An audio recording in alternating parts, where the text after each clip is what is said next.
Indira bridge पर તિરાડોના અહેવાલ અંગે સ્પષ્ટતા આવી છે। ટેકનિકલ ટીમે તપાસ કરી અને સ્પષ્ટતા આપી છે। સ્ટ્રક્ચરલ ક્ષતિ ન હોવાનો આ તપાસમાં ખુલાસો કર્યો છે। આ બાબતે પાટનગર યોજના વિભાગ 3ના કાર્યપાલક ઇજનેર તથા પેટા વિભાગ 18ના નાયબ કાર્યપાલક ઇજનેર દ્વારા સંયુક્ત રૂબરૂ ચકાસણી કરી હતી અને તિરાડ ગણવામાં આવી રહી છે એ કોઈ સ્ટ્રક્ચરલ ક્ષતિ નથી, પરંતુ બ્રિજના બે સ્પાન વચ્ચે રાખવામાં આવેલ એક્સપાન્શન જોઈન્ટ છે। આ બ્રિજની વિભાગ દ્વારા સમયાંતરે તાંત્રિક તપાસ પણ થાય છે અને તાજેતરમાં જ ઇન્ફાઇનાઇટ કન્સલ્ટન્ટ દ્વારા કરાયેલી સંપૂર્ણ તાંત્રિક ચકાસણીમાં પણ બ્રિજની મુખ્ય સંરચનામાં કોઈ ક્ષતિ માલુમ પડી નથી, જેથી આ બ્રિજ વાહન વ્યવહાર માટે સંપૂર્ણપણે સુરક્ષિત છે અને જાહેર જનતાએ કોઈપણ પ્રકારના ભય વગર તેનો ઉપયોગ કરવા જણાવાયું છે।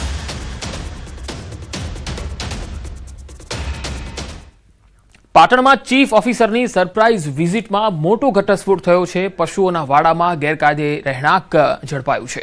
વાડામાં કાચા મકાનો બનાવી અને ભાડા પેટે આપી દીધા। પાણીપુરી બનાવતા લોકોને ભાડે આપવામાં આવ્યા। સરકારી ખાદ્ય વસ્તુનો જથ્થો પણ પકડાયો। મીઠું, ચણા સહિતની ખાદ્ય વસ્તુઓ મળી આવી છે। સડેલા બટાકાનો સ્થળ પર જ નાશ કરવામાં આવ્યો। વાડા ધારકો સામે કાર્યવાહી શરૂ કરવામાં આવી।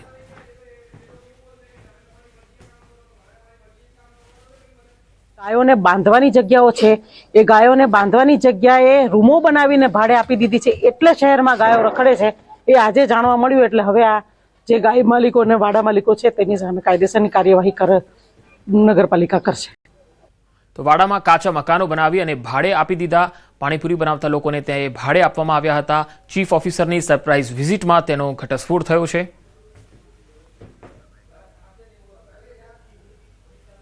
સુરેન્દ્રનગરમાં જમીન કૌભાંડ મામલે કાર્યવાહી કરવામાં આવી। પૂર્વ કલેક્ટરના પીએ અને ક્લાર્કની બદલી કરાઈ છે। પીએ જયરાજસિંહની મૂડીમાં બદલી કરવામાં આવી, જ્યારે ક્લાર્ક મયુરસિંહ ગોહિલની ધ્રાંગધ્રામાં બદલી કરાઈ છે। 5%ની લાંચ લીધી હોવાની કબૂલાત કરી છે। ક્લાર્કને પણ અમુક ટકા લેખે પૈસા આપ્યા। ઈડીની તપાસમાં નવા ખુલાસાઓ બહાર આવવાની શક્યતા છે।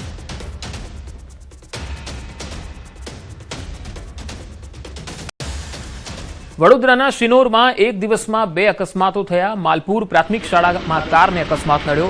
રોડ પરથી કાર નીચે ઉતરી જતા અકસ્માત સર્જાયો। આ અકસ્માતમાં કાર ચાલકનો આબાદ બચાવ થયો છે। છાણભોઈ બસ સ્ટેશન નજીક આ અકસ્માત થયો અને આ બીજા નંબરનો અકસ્માત હતો। આઈશર ગાડી રોડ પરની રેલિંગ તોડી અને પલટી ખાઈ ગઈ। કરજણ તરફથી રોલ ભરીને જતી હતી આઈશર ગાડી। અકસ્માતને પગલે ઘટના સ્થળે લોકોના ટોળે ટોળા એકત્ર થઈ ગયા હતા।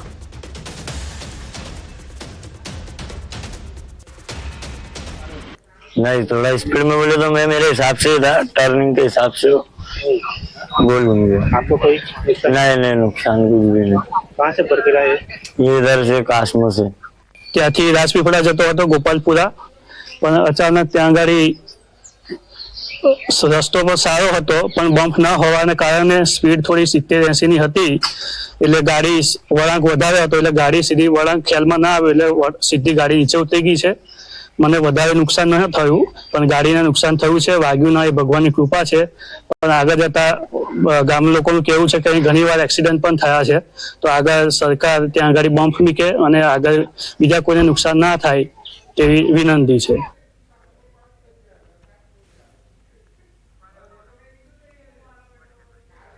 તો વડોદરાના માલપુર પ્રાથમિક શાળાની કારને આ અકસ્માત નડ્યો હતો, જેના દ્રશ્યો તમે જોઈ રહ્યા છો। રોડ પર સ્પીડ બ્રેકર ન હોવાથી આ અકસ્માત થયો હતો અને આઈસર ગાડી રોડ પરની રેલિંગ તોડીને પલટી ખાઈ ગઈ। જૂનાગઢમાં સિંહણનો બાળક પર હુમલો। વિસાવદરના નાની મોણપરીમાં આ ઘટના બની હતી। 4 વર્ષના બાળકનું મૃત્યુ થઈ ગયું। વાડી વિસ્તારમાં રહેતા મજૂર પરિવારના બાળક પર હુમલો થયો। વહેલી સવારે આ બનાવ બન્યો। વન વિભાગની ટીમ ઘટના સ્થળે પહોંચી બાળકના મૃતદેહને હોસ્પિટલમાં ખસેડાયો છે। સિંહણને પકડવા માટે ટીમ બોલાવવામાં આવી। સાસણથી રેસ્ક્યુ ટીમ બોલાવવામાં આવી છે। તો જૂનાગઢનો આ બનાવ, જ્યાં વાડીમાં રહેતા મજૂર પરિવારના બાળક પર હુમલો થયો। બાળકના મૃતદેહને હોસ્પિટલ ખસેડાયો છે। સિંહણને પકડવા માટે ટીમ બોલાવવામાં આવી છે। સાસણથી રેસ્ક્યુ ટીમ અહીંયા બોલાવવામાં આવી છે। આ બાળક પર જીવલેણ હુમલો થતા આસપાસના લોકોમાં ગભરાટ ફેલાઈ ગયો છે। વિસાવદર તાલુકાના નાની મોણપરી ગામનો આ બનાવ છે। 4 વર્ષના બાળકનું મૃત્યુ થઈ ગયું છે અને તેના કારણે હવે લોકોમાં ખૂબ જ ભય પેસી ગયો છે। વારંવાર જૂનાગઢ અને ગીર સોમનાથ વિસ્તારમાં આ રીતે સિંહ પરિવારો ધામા નાખે છે, રહેણાંક વિસ્તારોમાં આવી ચડે છે અને સાવજો દ્વારા રહેણાંક એરિયાના લોકો પર હુમલાના બનાવો પણ ખૂબ વધી રહ્યા છે। થોડા દિવસ પહેલા અમરેલીમાં પણ આપણે જોયું હતું કે જ્યાં દીપડા અને સિંહોના હુમલાના કારણે સ્થાનિક લોકો ઘરની બહાર નીકળવાનું ટાળતા હતા. ત્યાં પણ 2 થી 3 બનાવો એવા બની ચૂક્યા છે. અને હવે જૂનાગઢમાં એક વાડીમાં રહેતા મજૂર પરિવારના બાળક પર સિંહે જ્યારે હુમલો કર્યો ત્યારે આ બાળકનું મૃત્યુ નીપજ્યું છે. હવે આ સિંહણને પકડવા માટે એક ટીમ બોલાવવામાં આવી છે શાસનથી. હવે આ સિંહણ પકડાય ત્યારે જ લોકો રાહતનો શ્વાસ લેશે. હાલ સંવાદદાતા અમાર વખાઈ મારી સાથે જોડાયા છે. અમાર આ સમગ્ર મામલામાં શું વધુ અપડેટ છે? પંકજ, ચોક્કસ કે એક જે સિંહણ છે તે વિસાવદરના નાની મોણપરી જે ગામ છે ત્યાં 4 વર્ષના બાળક પર હુમલો કરવામાં આવ્યો છે. જે પરપ્રાંતીય જે લોકો હોય છે તે અહીં મજૂરી માટે આવતા હોય છે. તુવેરના ખેતરમાં પરિવાર મજૂરી કરતો હતો તે સમયે જે સિંહણ ખેતરમાં આવી ચડી અને 4 વર્ષના બાળકને ઉઠાવી ગઈ હતી. બાળકને ગંભીર ઇજાઓ થતા તેને છે તે વિસાવદરની હોસ્પિટલ ખસેડવામાં આવ્યો અને ત્યાં તેનું મોત નીપજ્યું છે. ઘટનાના પગલે પરિવાર નો માહોલ છે. તો બીજી તરફ વન વિભાગનો સ્ટાફ પણ ઘટના સ્થળે દોડી આવ્યો હતો. તાત્કાલિક સ્ટાફ દોડી આવી અને જે સિંહને પકડવા માટેની કામગીરી શરૂ કરાઈ છે. બીજી તરફ જે સાસણથી રેસ્ક્યુ ટીમ છે તેને પણ આ સિંહણને પકડવા માટે બોલાવાઈ છે. તેને હાલ ટેન્ગ્યુલાઇઝ કરી અને તેને પાંજરે પૂરવાની કામગીરી છે તે શરૂ કરવામાં આવી છે. ખાસ કરીને જે અવારનવાર જે સિંહોના હુમલામાં વધારો થઈ રહ્યો છે ત્યારે વધુ એક ઘટના બની છે જેને લઈને વન વિભાગ હરકતમાં આવ્યું છે અને વન વિભાગ દ્વારા આ સિંહણને પકડવા તજવીજ શરૂ કરાઈ છે. જી અમારા આભાર માહિતી આપવા માટે. જૂનાગઢમાં રહેણાંક વિસ્તારમાં સિંહોની અવરજવર ખૂબ વધી રહી છે. ગાંધીગ્રામ નજીક સિંધી સોસાયટીમાં સિંહણ ઘૂસી શિકારની શોધમાં આવી ચડેલ સિંહણ અને સિંહણને જોઈને પશુઓમાં નાસભાગ મચી ગઈ હતી. 2 દિવસ પહેલાના સીસીટીવી પણ સામે આવ્યા છે જેમાં જોઈ શકો છો કે રહેણાંક વિસ્તારમાં જ્યારે આવા પશુઓ આવી ચડે છે ત્યારે સ્થાનિક લોકોની હાલત કેવી થતી હોય છે. આ તો રાતનો બનાવ છે, રાત્રે દેખાયો છે. જો દિવસમાં પણ આવા સિંહો આવી ચડે તો સ્થાનિક લોકોને અહીંયા રહેવું મુશ્કેલ બની જાય, કારણ કે રાતનો સમય છે, કોઈની અવરજવર નથી, એટલે અહીંયા કોઈ જાનહાનિ થઈ નથી. ડાંગમાં આદમખોર દીપડી પાંજરે પુરાઈ છે.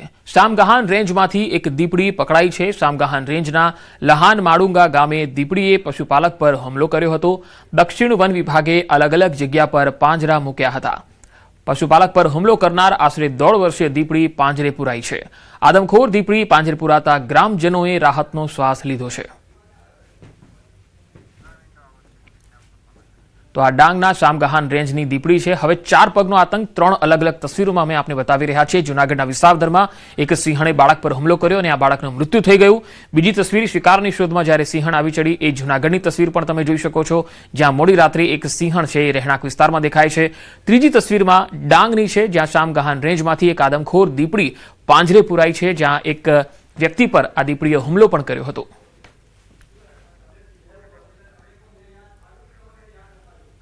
મોરબીમાં લાયન્સનગર વિસ્તારમાંથી 29 વર્ષીય હિતેશ ધમ્મર નામના યુવકે આપઘાત કર્યો. પોતાના ઘરે ગયેલી પ્રેમિકા સાથે રહેવા માટે પરત ન ફરતા યુવકે જીવન ટૂંકાવ્યું. સોશિયલ મીડિયાથી પરિચયમાં આવ્યા બાદ યુવક અને યુવતી 3 મહિનાથી સાથે રહેતા હતા. યુવકના આપઘાત મામલે મોરબી સિટી બી ડિવિઝન પોલીસે તપાસ હાથ ધરી છે. તો સોશિયલ મીડિયાથી પરિચયમાં આવ્યા હતા. મોરબીનો આ બનાવ છે. તમે જોઈ શકો છો કે લાયન્સનગર વિસ્તારમાં 29 વર્ષીય હિતેશ ધમ્મર નામના યુવકે આપઘાત કરી લીધો છે. પોતાના ઘરે ગયેલી પ્રેમિકા સાથે રહેવા માટે પરત ન ફરતા યુવકે જીવન ટૂંકાવી લીધું. સોશિયલ મીડિયાથી પરિચયમાં આવ્યા બાદ યુવક અને યુવતી 3 મહિનાથી સાથે રહેતા હતા. યુવકના આપઘાત મામલે મોરબી સિટી બી ડિવિઝન પોલીસે તપાસ હાથ ધરી છે. આ એક ચિંતાજનક બનાવ પણ છે અને સૌએ જાગવાની જરૂર પણ છે. સોશિયલ મીડિયાથી જ્યારે પ્રેમ પાંગરતો હોય છે ત્યારે એમાં કેટલું ટકાઉપણું હોય છે એ પણ સૌએ સમજવાની જરૂર છે.